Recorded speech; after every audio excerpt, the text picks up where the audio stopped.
Je l'ai écrit tout simplement, parce que je n'ai pas trouvé de livre pour mes propres enfants qui abordait ce sujet et je me suis dit: «Si moi je manque d'outils pour aborder de manière, simple et directe et vraie le sujet de la mort avec mes enfants, il y a d'autres parents qui doivent en manquer donc pourquoi pas le faire?» Et voilà, je me sentais capable de m'entourer des bonnes personnes, pour m'aider à faire ce livre, ce qui s'est passé et ça a fait ce joli livre. Je suis très heureuse du résultat.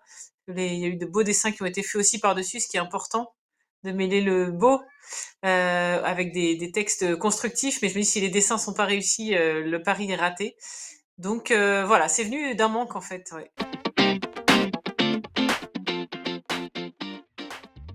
En commençant à faire ce livre, je suis d'abord allée chercher du côté de la psychologie. Que disent les psychologues sur le fait de parler ou pas de la mort aux enfants?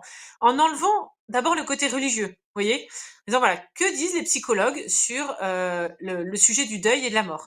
Eh bien, figurez-vous que les psychologues sont unanimes, en tout cas tous ceux que j'ai lus disent la même chose, qu'ils soient catholiques, croyants ou non croyants.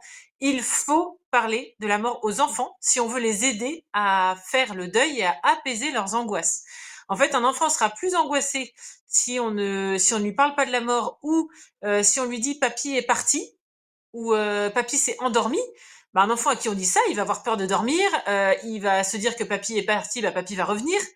Voilà, le fait on a souvent peur d'effrayer nos enfants en leur montrant, en les emmenant à un enterrement ou en leur montrant le corps d'une personne morte qu'ils aimaient bien.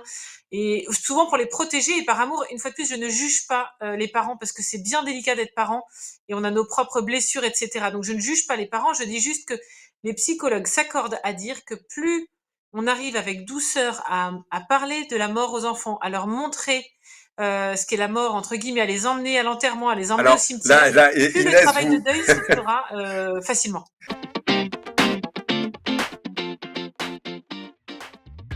C'est un sujet qui est très délicat parce que parler de la mort aux enfants, c'est parler de la vie, c'est comme parler de sexualité, c'est des sujets qui nous touchent tous. On va tous mourir, ça c'est sûr. Et donc, il faut en parler avec des mots simples et vrais. Alors, il y a beaucoup de parents qui sont désemparés, et moi la première, pour aborder ce sujet avec leurs enfants. Donc, c'est pour ça que j'ai fait ce livre. C'est parce que le fait d'avoir un support, d'avoir un texte, d'avoir l'histoire de cette petite fille qui enterre son parrain, d'avoir des phrases déjà toutes faites qui ont été réfléchies avec des psychologues, avec des prêtres, avec des familles qui ont traversé le deuil. Le fait d'avoir un support, je trouve déjà on n'est pas face à face à se regarder dans les yeux, on regarde tous les deux le même livre. On peut laisser les émotions venir si elles viennent sans être oui en face à face, ce qui peut être un peu gênant parfois pour l'enfant ou pour l'adulte.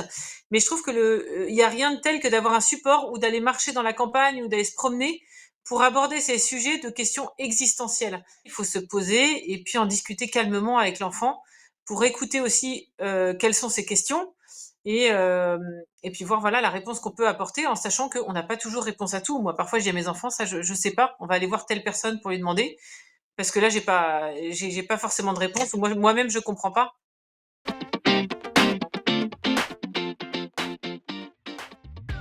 Oui, oui, on a eu à traverser des deuils très douloureux dans ma famille, des deuils tragiques, mais plus récemment, les enfants ont perdu le papa d'un de leurs amis. Et c'est dans ce cadre-là où j'ai vu qu'on n'avait pas de livre adapté. Et en effet, les enfants ont des questions hyper importantes, notamment un enfant qui disait est-ce que telle personne est morte parce qu'on n'a pas assez prié? Vous voyez, souvent quand quelqu'un est malade ou quand quelqu'un souffre ou quand quelqu'un va pas bien du tout, on dit il faut prier pour elle, pour qu'elle guérisse ou pour qu'elle soit moins triste, etc. Et puis finalement, on fait prier les enfants, la famille, et la personne meurt quand même. Donc l'enfant, en fait, il peut porter cette culpabilité de dire mais attends, en fait, s'il est mort, c'est parce que j'ai pas assez prié. Donc là, il était important aussi de les libérer de ça en disant non, t'as prié, c'est sûr que ça l'a aidé, mais Dieu en a choisi autrement. Moi aussi, ça me révolte, moi aussi, ça me rend triste. J'ai plein de questions à poser au bon Dieu quand j'arriverai au ciel, mais j'ai confiance. Je sais que ça a un sens, je sais que Dieu sait ce qu'il fait, il faut faire confiance, même si on comprend pas tout, quoi. Mais je trouve ça important de faire émerger, vous voyez, ces questions-là. De dire voilà, cette question était trop mignonne, de dire en fait il est mort parce que j'ai pas assez prié. Enfin, et heureusement que cette question a été posée parce qu'il fallait libérer cette culpabilité, vous voyez.